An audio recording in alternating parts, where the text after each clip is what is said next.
কপাল খারাপ না হলে এত বছরেও আমি মা হতে পারলাম না।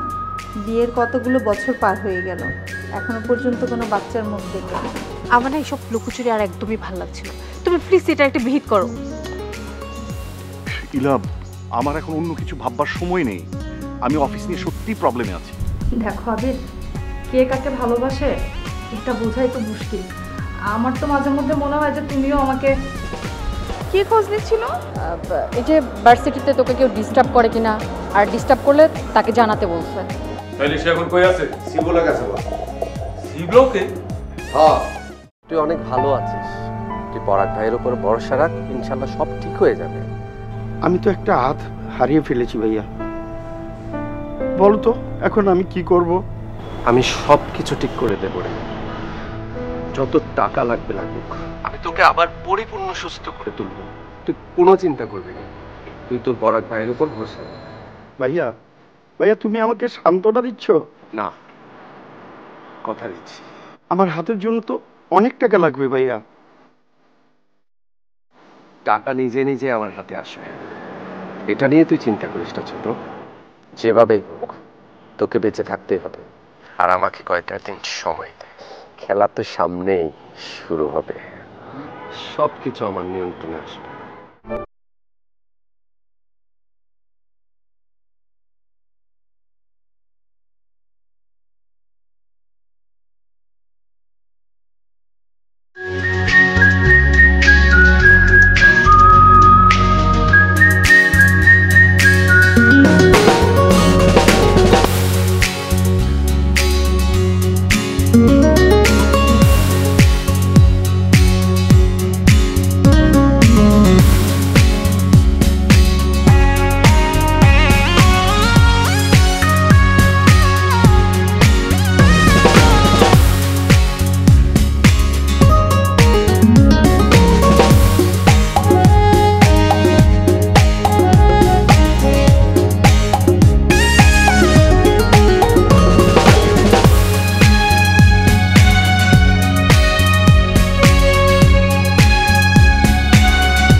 হ্যালো,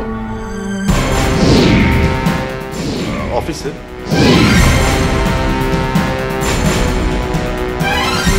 জরুরি? আচ্ছা আচ্ছা, ঠিক আছে, আমি আসছি।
আমার আবার কিসের প্রবলেম?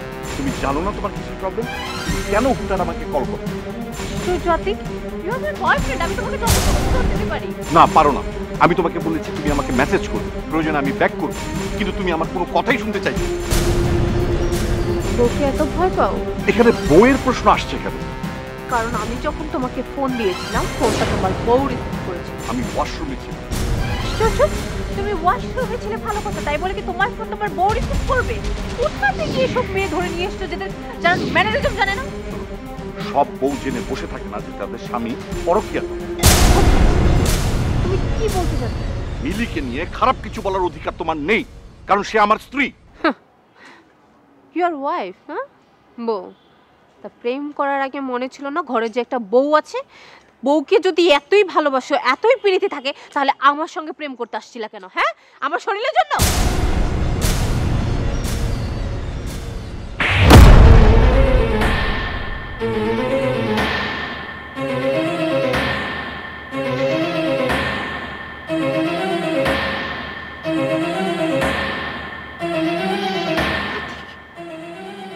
তুমি আমাকে চড় মারলে। Sorry, I am sorry. তুমি অনেক বদলে গেছো আতিক। তুমি আর আমার আতিক নেই, তুমি অনেক বদলে গেছো। ইলা ইলা আমাকে আমাকে ভুল বুঝো না প্লিজ, সরি। মানে ইলা শোনো না, তোমাকে আমার বোঝা হয়ে গিয়েছে। তুমি আজকের পর থেকে আমাকে আর কোনো কল বা মেসেজ দিবা না, আমার সঙ্গে যোগাযোগ করার কোনো চেষ্টা করবে না। আমি আর তোমাকে আমার জীবনে চাই। Don't touch me, don't touch me. তুমি আমাকে আর টাচ করবে না। তোমার সঙ্গে আমার সব সম্পর্ক আজকে শেষ।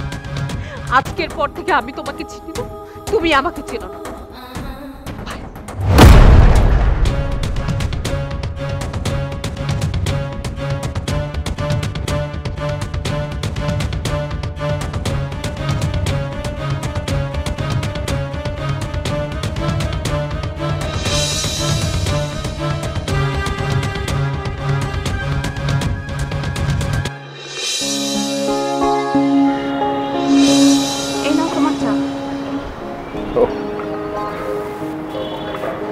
Thank you.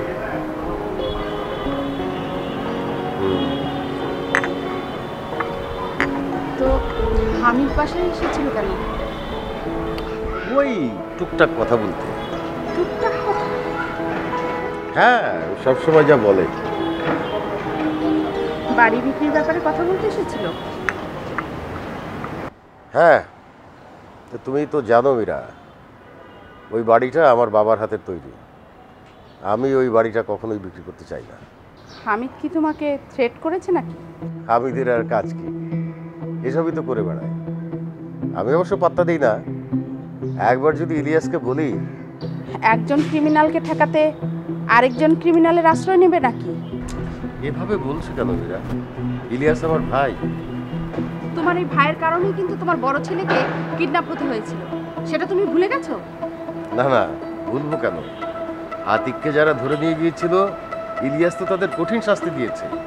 আর তাছাড়া ওরা তো আতিকের কোনো ক্ষতি করেনি। দেখো, তোমাকে আমি একটা কথা বলি। আমি খেয়াল করে দেখেছি, যেদিন থেকে ওই মেয়েটা আমার বাড়িতে এসে উঠেছে, সেদিন থেকেই নানান ধরনের ঝামেলা তৈরি হচ্ছে। ঝামেলা? কিসের ঝামেলা? অনেক ঝামেলা। এই হামিদ আগে কোনো দিনও আমাদের বাড়ির দিকে শকুনের নজর দেয়নি। ওই মেয়ে এই বাড়িতে আসার পর থেকেই। কিন্তু হামিদ তো। শুধু তাই না, মেজো বৌমা বলেছে ওই মেয়ে আসার পর থেকে আতিকের বিজনেসও নাকি ভালো যাচ্ছে না। এই আধুনিক যুগে এইসব কুসংস্কার কে মানে? কেউ মানুক আর না মানুক সেটা আমি জানতে চাই না। তুমি ওই মেয়েকে এই বাড়ি থেকে বের করবে। আমি ওই মেয়েকে আর এই বাড়িতে দেখতে চাই না।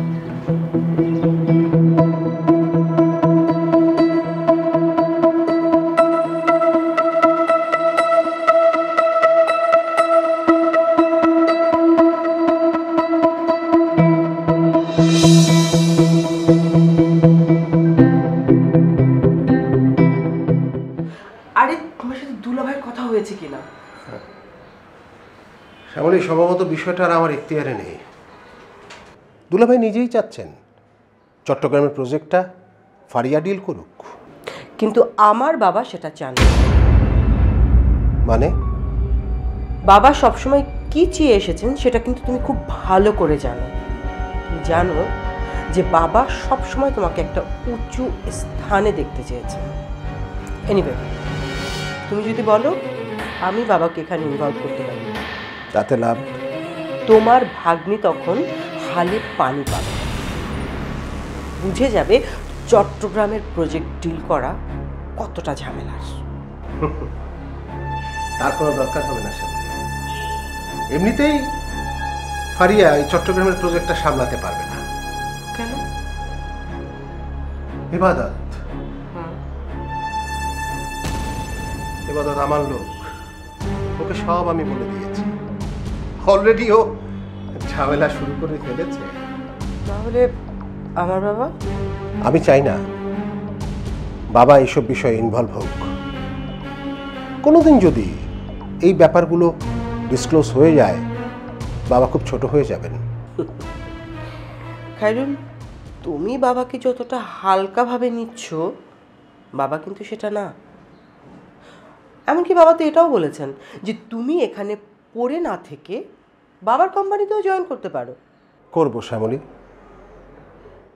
তোমার বাবা তো আমারও বাবা,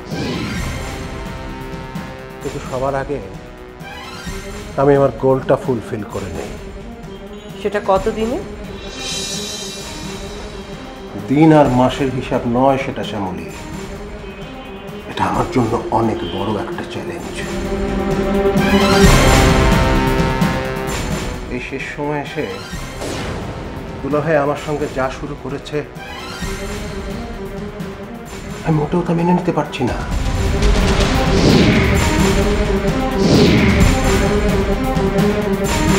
আরেফ রিয়েল এস্টেট কোম্পানি আমি ভেঙে চুরে ধ্বংস করে দেব।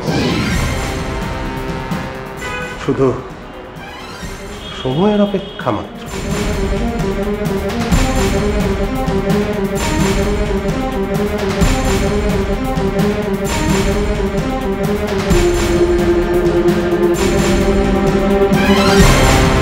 না, ভেতরে যাওয়া যাবে না, এখান থেকে শুনতে হবে, তাহলে তো আপনি বিশ্বাস করবেন যে এতদিন ধরে আমি সত্যি কথা বলছি না। আচ্ছা দাঁড়াও না, আমাকে আগে শুনতে দাও, তারপর দেখো আমি ওই মেয়ের চুল ধরে যদি আমি এই বাড়ি ছাড়া না করেছি, তাহলে আমার নামও মীরা চৌধুরী না।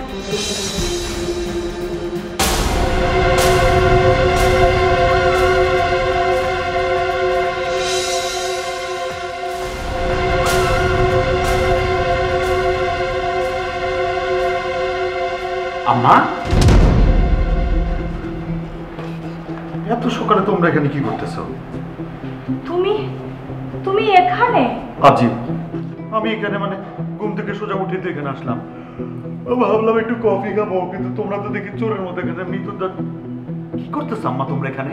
আম্মা, আপনি বিশ্বাস করেন আমি আসলে সত্যি কথা বলছি একদম। আম্মা, আমার না এখন মনে চাচ্ছে তোকে ঠাকিয়ে তো সবসময় খালি উল্টাপাল্টা কথা বলে ফ্যামিলির মধ্যে প্যাঁচ লাগানোর চেষ্টা করো। বাবা, তুই তোর রুমে যেয়ে ফ্রেশ হ, আমি জরিকে দিয়ে কফি পাঠিয়ে দিচ্ছি। আচ্ছা, চিনি কম দিতে বইলো।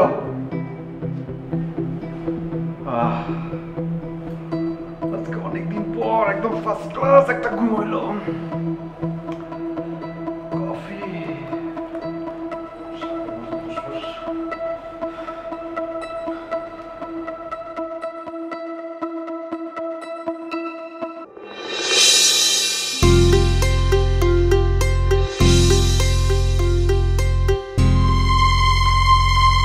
ভাইয়া, কি রে, কিছু বলবি? হ্যাঁ, আমি আর ভার্সিটিতে কাউকে সাথে নিয়ে যেতে পারবো না। কাউকে নিয়ে মানে? কাকে সাথে নিয়ে যাওয়ার কথা বলছিস? তোমার বডিগার্ড। মানে কি? ওরা আবার কি করলো? ওরা আমার সাথে ভার্সিটিতে যায় আর আমি সবার কাছে হাসি পাত্রী হই। হাসির পাত্রী? কেন? ওরা তো যায় তোর সিকিউরিটির জন্য। ভাইয়া, আমি কোনো বাচ্চা না যে আমাকে বডিগার্ড নিয়ে ভার্সিটি যেতে হবে। ওরা আর এরপর থেকে যাবে না। পাগলের মতো কথা বলিস না তো, সময়টা ভালো না। আমি কি তোর সিকিউরিটি নিয়ে আবার চিন্তা করতে যাব নাকি? করো কেন, না করলেই হয়। আমার একটা মাত্র ছোট বোন, আমি তাকে নিয়ে চিন্তা করব না তো অন্য মানুষ এসে চিন্তা করবে? ভাইয়া প্লিজ, তুমি একটু বোঝার চেষ্টা করো। আমাকে অনুরোধ করিস না তো, আমি রাখতে পারবো না। আচ্ছা ঠিক আছে, ওরা যদি ঝামেলা করে আমাকে বল, আমি ওদেরকে সাবধান করে দেবো। আমার কিছু বলার নেই। সে রাগ করিস কেন? আমি তো তোর ভালোর জন্যই। তুমি আসলে আমাকে ভালোই বাসো না, ভালোবাসলে আমার সাথে এমন করতো না ভাইয়া। ধ্যাৎ, আমার কিচ্ছু ভালো লাগে না।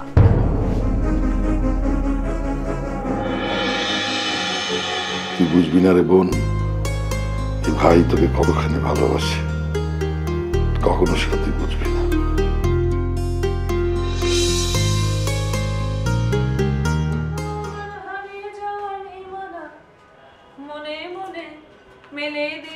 গানের সুরে রে না না। কি ব্যাপার ফারিয়া, আজকে মনটা এত খুশি খুশি লাগছে?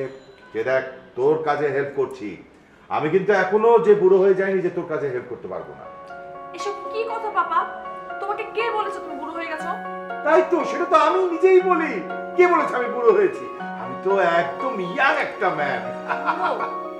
তুমি ইয়াংও না, তুমি বুড়ো না। এসব ফাইল চাইলে আমাকে দাও তো। কেন?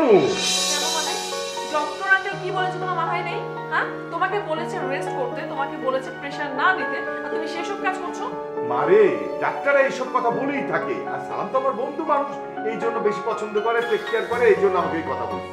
এক্সকিউজ মি, আমাকে এসব কথা বলে কোনো লাভ নেই। আমি ডাক্তার আঙ্কেলের কথার বাইরে এক পাও নড়তে পারবো না, সরি। তার মানে তুই আমাকে বেকার করে দিলি? কেন বেকার করতে যাবো? তুমি তো অবজারভেশনে রেখেছো, তোমার কনসার্নের বাইরে কিছু হচ্ছে কি না হচ্ছে তুমি তো দেখছো। আচ্ছা বাদ দে, শুন না, অত ছেলেটা কেমন করছে? নাথিং স্পেশাল, সেরকম কিছু করলে তোমাকে জানাবো। আসলে মা, একদিনে তো সবাই মানে সবকিছু বুঝে যায় না। আমার কাছে মনে হয় কি, মা ছেলেটাকে একটু টেক কেয়ার করলে ও খুব ভালো একটা কাজ করতে পারে। তোমার তো দয়ার শরীর, সবাইকে তুমি দয়া করো, ইমোশন দিয়ে চিন্তা করো। এবার না হয় অন্ততপক্ষে এই ব্যাপারগুলো তোমার নিজের মেয়ের উপর একটু ছেড়ে দাও, একটু ভরসা করো। আশ্চর্য! আরে আরে রিয়েল এস্টেটটা এখন তোর হাতে, সবকিছু তোর উপরে তুই ছেড়ে দিছি আমি। না বাবা, আমি চাই না সবকিছু আমার উপর থাকুক। আপাতত খায়রুল মামা কিন্তু অনেক কিছু করছে আমাদের বিজনেসের জন্য। আমি চাই যা কিছু করি না কেন, আমি আর মামা দুজন মিলেই করব। বাড়িয়া, কি বললি একটু আগে?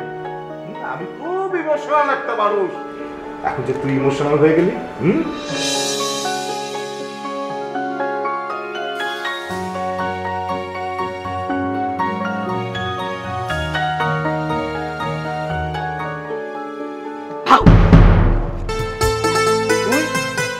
কেন? আমি কি ছাদে আসতে পারি না? না, কেন পারবি না? বাসা ভাড়া তোরাও দিস, বাসা ভাড়া আমরাও দেই, আর ছাদ তো সবার জন্য খোলা। খুব কথা বলতে শিখে গেছো দেখছি আজকাল। নতুন চাকরিতে জয়েন করেছি না, এখন তো একটু টটটর করে কথা বলা শিখতেই হবে। বাই দ্য ওয়ে, তোমার চাকরির কি অবস্থা সেটা বলো। জটিল। জটিল মানে? Tough job? জব টাফ না, কিন্তু বসটা টাফ। মানে? মানে হলো, আমাকে তো চাকরিটা দিয়েছে রেজাল্ট সাহেব, কিন্তু আমার ইমিডিয়েট বস হলো তার মেয়ে ফারিয়া। এক্সকিউজ মি স্যার, এই একই কথা আপনি আমাকে অনেকবার বলেছেন।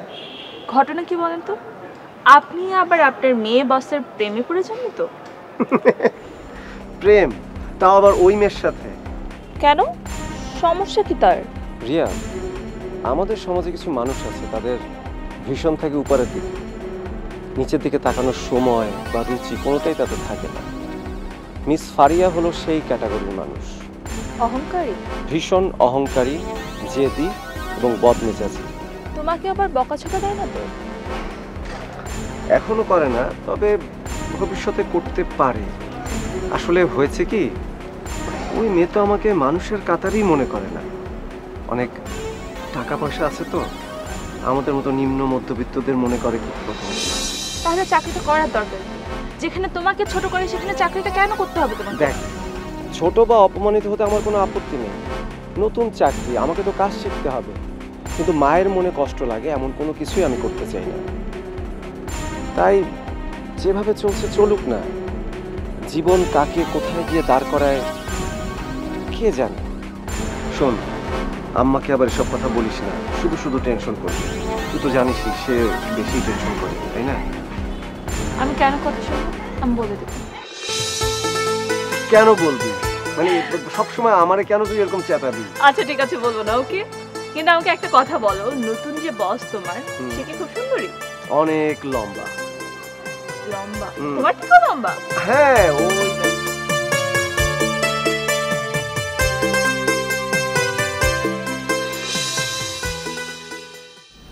মা। হ্যাঁ বৌমা, বলো। আপনার সাথে কিছু কথা ছিল। কথাটাকে বলবে, তার জন্য আবার পারমিশনের কি দরকার? না, আসলে বিষয়টার সাথে বাবা জড়িত, এই জন্য। এই সিগারেটের জন্য ভাবি কম ঝগড়া করেছে তোমার সঙ্গে, কম বকাঝকা করেছে, তারপরে তুমি সিগারেটটা খাচ্ছো। দেখ, ইবাদত কিন্তু আমাদের এই প্রজেক্টের মেইন চালিকা শক্তি ছিল। বাবা, অর্ক ছেলেটাকে আমি তৈরি করছি, আশা করছি এই প্রজেক্টে এবাদতের থেকে সে ভালো কিছু করবে। আমার কাছে কেন যেন মনে হয়েছে ওই যে রেজাউল আঙ্কেল, সে তোমার পূর্ব পরিচিত। তোর তো দেখি মাথায় শুধু আজগুবি চিন্তা। ওই রেজাউল সাহেবকে আমি কি করেছিল? শোনো আমি অনেক সহ্য করেছি, আর না, এবার তুমি তোমার একটা পথ বেছে নাও। আন্টি, আমি ঠিক আপনার কথাটা বুঝতে পারছি না। আমি কি আমার